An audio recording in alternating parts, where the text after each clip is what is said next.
I'm 60, that's between 11 and 16 years. You stand idle at this intersection and do nothing. Guilt and shame. I will carry this around forever. When you're experiencing fear right now, it means you are enough. You've always been enough. You will always be enough. And hello, fabulous person. Beate Gillette here. I am the host of the Business Growth Architect Show, and I want to welcome you to today's episode where we discuss how to navigate strategy and spirituality to achieve time and financial freedom. Truly successful people have learned how to master both, a clear intention and a strategy to execute that in a spiritual practice that will help them to stay in alignment and on purpose. Please enjoy the show and listen to what our guest today has to say about this very topic. You don't need courage if you don't feel fear. This is one of my favorite quotes that I heard from Maria Shriver many years back during a women's conference here in Los Angeles. And in this episode today, we are going to address some of the things that I feel are very related: courage, fear, imposter syndrome, and making sure that you at all times understand that. And how do you kind of like reconcile all these things in a world where many want to give up or give in? It's too complicated. It's to this or to that. So let's talk about it. I believe that the amount of self-loathing that I've seen in the last couple months is extraordinary and a little bit scary for me, because I've been doing the work. I've been looking at people, and I think people are so beautiful, and it's very difficult to understand why so many of you cannot see your own value, what you're bringing to the world, your light, finding your purpose, stepping into that, making your impact, living on purpose, attracting people that are meant to be in your life, your partners, expressing love, receiving love, and ultimately become very successful in what you do. So there's so many factors that go into it. So let me start with a couple of observations. Number one, most of us have an area of our life figured out. You may be super fit, you may have your weight under control, or you may be on the other side, you don't. You may have your relationship figured out and you have your person, but your financial success isn't there. Or you may have extraordinary financial success, and I work with a number of high net worth people where I see this, but they either have a tough time in their relationships or finding a partner, or if they have had an exit, to figure out what is the purpose and their meaning without all of this. So I'm going to address these before we dive into the topic a little bit deeper. Your experience here is a journey. And this journey takes you through this entire step of figuring out what you're here to learn step by step by step by step. That's why everybody's journey is different. And you don't want to judge anybody else's journey because they are on their path and you are on your path. So because you figured out one thing does not mean that you figured out all the other things, nor does success mean to have it figured out in all different areas of your life. That is not correct. And if you do that, then happiness is something that you're going to continue to push off in the future further and further out. There was a recent episode I did with Mark Collins, and he had said something very important that I think is important to point out. And if you've not heard this episode, go there and listen to it too. Understand what that really means. He says that if your self-worth and your sense of identity is defined by an outcome, like success, by an external factor on how much money you have in the bank, what car you drive, or the size of your body, or anything else external, you will never get there, because the outside reflects your inside. So the inside has to be fixed first for you to then have the outside reflect what's really beautiful on the inside. And if that doesn't make your head spin 25,000 times, then I don't know what. Because when I heard that, I was like, okay, let me just try to figure this out and break it down step by step by step. Okay. There are things, as I said, that are easy for you. that are difficult for others. So everybody has the bag of weight that they carry around. When you now say, I want to be really successful, I want to step into my purpose, I want to make a bigger impact, I want to feel like I'm enough, I want to feel that I understand what my place in this world is, I want to find my person, I want to build my life, and I want to be happy in every area of my life. That is a tall order. I've turned 60, still definitely having a bit of a challenge with how kind of old that makes me, or how I feel this idea of time suddenly is like flashing in my eyes. How much time do I reasonably have left? If the average life expectancy is somewhere between like 71 and 76 years, I'm 60, that's between 11 and 16 years that the average person has left from this point on out. Man, my clock is ticking. So when I look at this from this perspective and I say, what's really the midlife? The midlife really is 35. If you go by the average life expectancy, somewhere around that. So your clock is ticking. You can look at it any way you want. So the first thing we're going to always ask ourselves, and I encourage you to do this, is what is it that you want? What is actually important to you? I had a client in Budapest, and she is, just beautiful, intelligent. She's amazing, and she has big, lofty goals. And when we were working together and I asked her this question, she said to me, if I'm really honest, I read your book, Happy Woman, Happy World. And what I really want is I want to find my significant other and I want to have a family. That's my number one goal. And she cried when she said that because she felt that it was almost like betraying all this other external success that she was trying to achieve, to say, I'm building up all this momentum, but now I realize that I don't want to be by myself. I want to have somebody in my life to share it with them. And it made her very upset. But she followed her heart and she followed that notion that she was going to find her mate, and she found an amazing man. They're now living together. They're a power couple. She got exactly what she wanted. And now her inside is reflecting what she wants. And now we can focus back upon some of these more external things because that was her priority. So I encourage you to think about, for this upcoming year, what is really your priority? Because you cannot have 16 priorities. If I'm going into an organization and I do a strategic plan, and sometimes they tell me they have 20 different strategic objectives and priorities, that's just never going to happen. You cannot have that much. I, in my work, recommend one priority per 90 days. We do 90-day sprints. So maybe that's an idea for you to follow. So if you try to have too many priorities or try to achieve too much, you will never be enough, because you will never be able to achieve all of it. Because life doesn't happen simultaneously on all levels, but consequentially. So you have one thing, and then you move to the next thing, and then you move to another thing. We have a video editor who is editing this video with the name of Alexandra, or we call him Sasha. And Sasha had to make a very difficult decision on whether he wanted to live or have his life in danger, because Sasha comes from the Ukraine.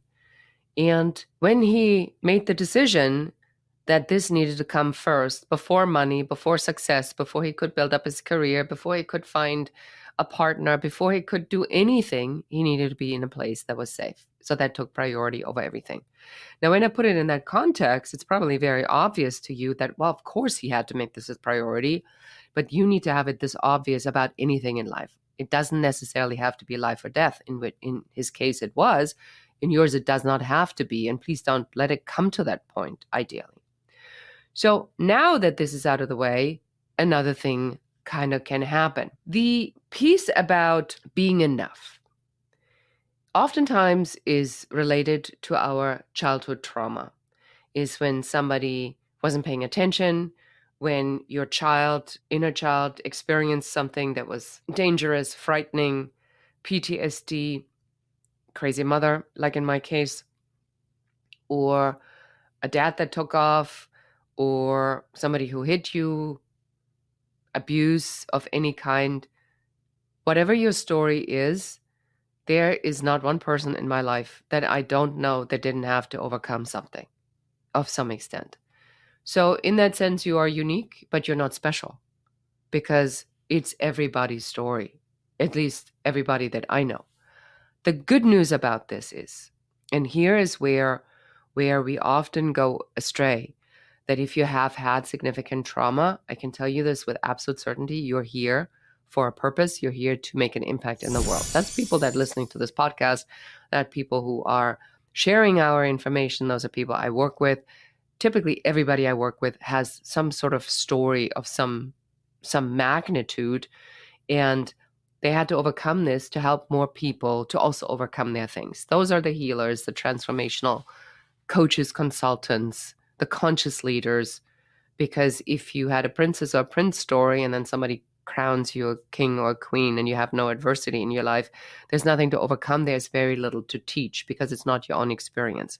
So know that this notion of enough isn't that you want to continue that story that was given to you back in the old days when somebody did this to you.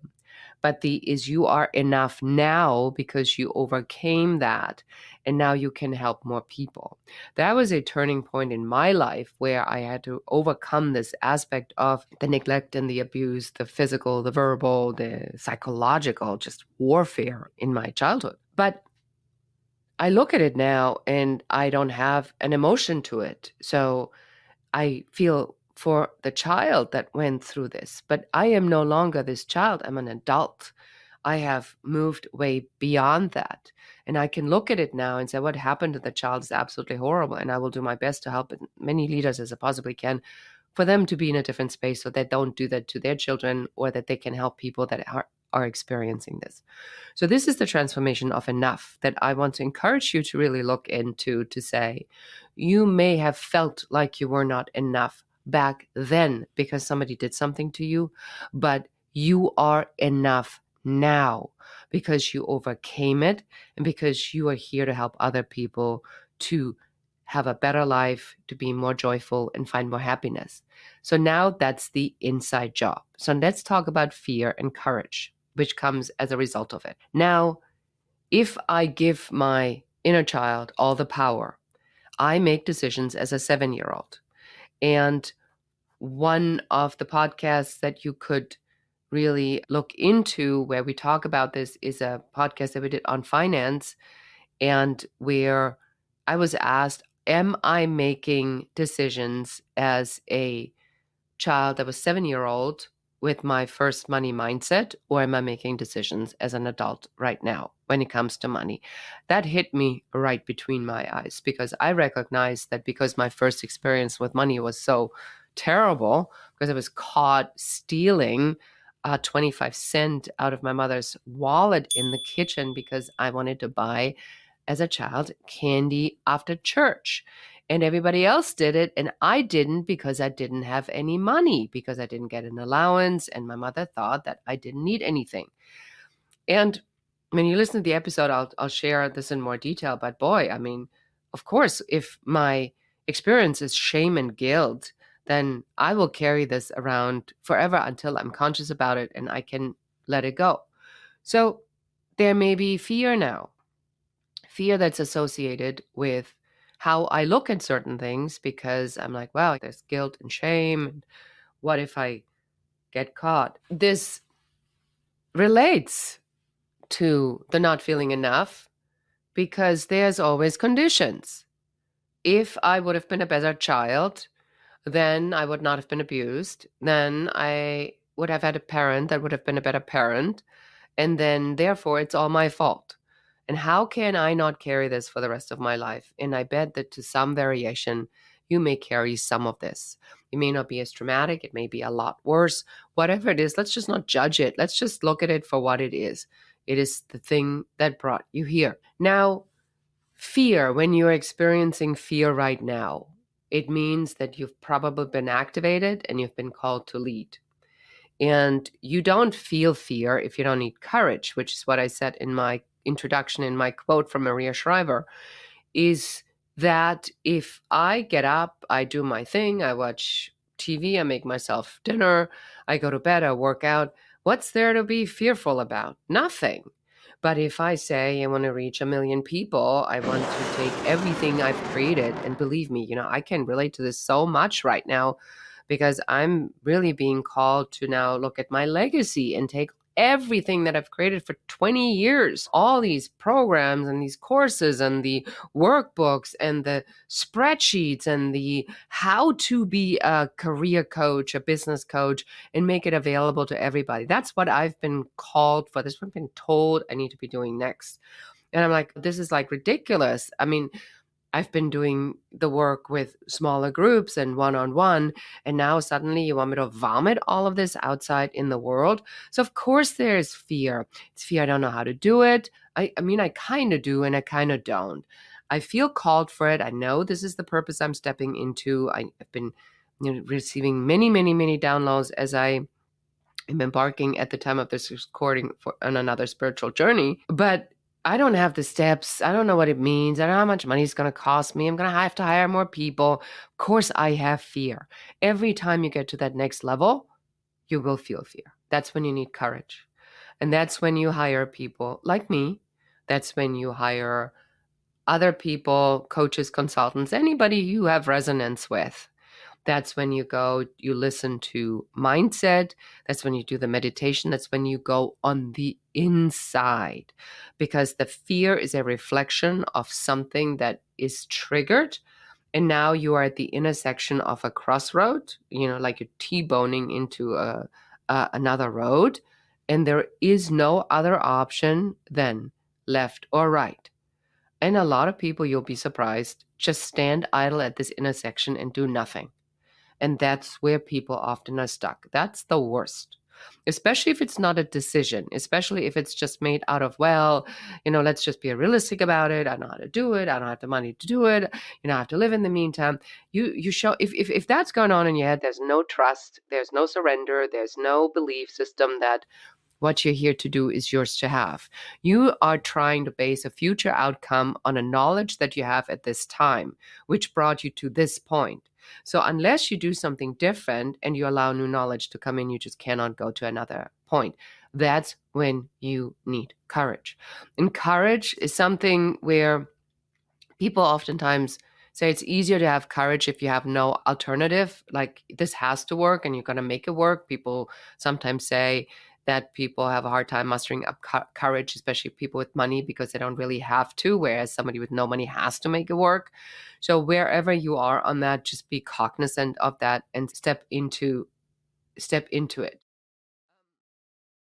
The spirituality meets strategy, right? So the reason I changed this podcast to include spirituality, that's now almost a year ago, and combine spirituality and strategy, is because I have really recognized that I got so tired of the chasing, of the knocking on the doors.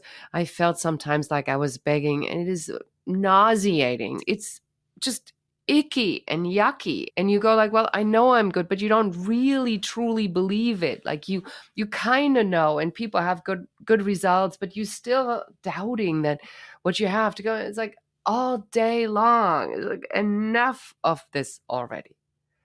You got to do the work. You got to do the inside work. You got to do the spiritual work. And then when you are in a position and you say, I truly, truly believe that I'm called. I truly, truly believe I'm activated. I'm truly, truly believing that I'm here to help you to take your message out in the world.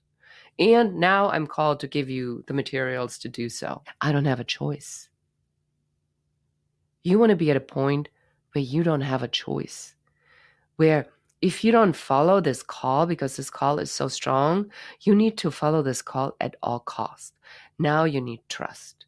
Trust that God, spirit, universe, spirituality, whatever you want to call, whatever you believe in, you can believe in any religion, but your conviction of stepping into your purpose has so unbelievably strong. It has to be this strong for you to actually step into action, because believe me, it is much easier to go home and find something on Netflix and then or whatever, any other streamer, and just watch it and be entertained for 4 or 5 hours. I could have taken these 4 or 5 hours and really done something with it, but sometimes I just need my brain to go on a walk and take off. That's avoidance. So my message for you is that we're going to have a tough year ahead of us. Whatever side you're standing on, whatever side you believe in, on whether you're screaming victoriously we won or whether you're devastated, we all are going to have a tough time ahead of us. My call on November 10th, when I woke up after this election, was loud and clear. You need to lead. And that's my call to action for you. The middle is wide open. The pendulum is swinging so insanely from left to right. I mean, I don't even need to repeat any of this nonsense. I can't even listen to it anymore. You're called to lead. Build leadership from the middle. Find a message that has no friction. Draw people to you that share your message. And if it's one person, start with one. And then find your second. And if you have 100, find 1,000. But there is a mass activation. I've never in my life, and I've been doing this for a long time, well, maybe not, once before, I've seen this, a very similar situation with, that was, during the Reagan era when a lot of these programs were challenged and there was such a massive shift in how we connected with each other and what happened as a result of it. And I see a lot of these same signs right now. And instead of buying into the volatility, I want you to buy into leadership and into self-sufficiency and into courage and stepping out and taking what you're here to say and say it. Not political. It's not worth it. Nobody's going to ask you who you voted for in 2024 or 2020 or who will be voting for in 2028. Just forget all of that. Do an inside job and find out who you are and how you want to lead and what you're being called to do. Shut off the distractions. Stay off social media as much as you possibly can. It's so bad right now that no normal person would talk to somebody like that. So let's not do that. So my message for this year, for 2025, is loud and clear. You are enough. You are enough. So go do what you came here to do. And if you need help, you know where to find me. Reach out, DM me, send me a message. We're having a bunch of programs that are going to come out. We are running Turn Your Talent into Business now a couple times a year. We started Forum, which is for you if you have an existing business and you kind of know what you need to do, but you need the accountability and you need a group of people that are cheering you on. Small groups, reach out if you want any information. We also put them in the show notes. And then at some point, I will be starting to launch the programs on where I make my materials available so that if you are a career coach, a business coach, if you want to know how to service your clients better and you're interested in finding out, reach out. We'll be happy to put you on a wait list when it becomes available. I'm no different than you. I also have fears. I also have trepidations. But I've been called to lead, and so I will lead. I love you. I thank you for being here. You are enough. And until next time. And goodbye. So appreciate you being here. Thank you so much for listening to the entire episode. Please subscribe to the podcast.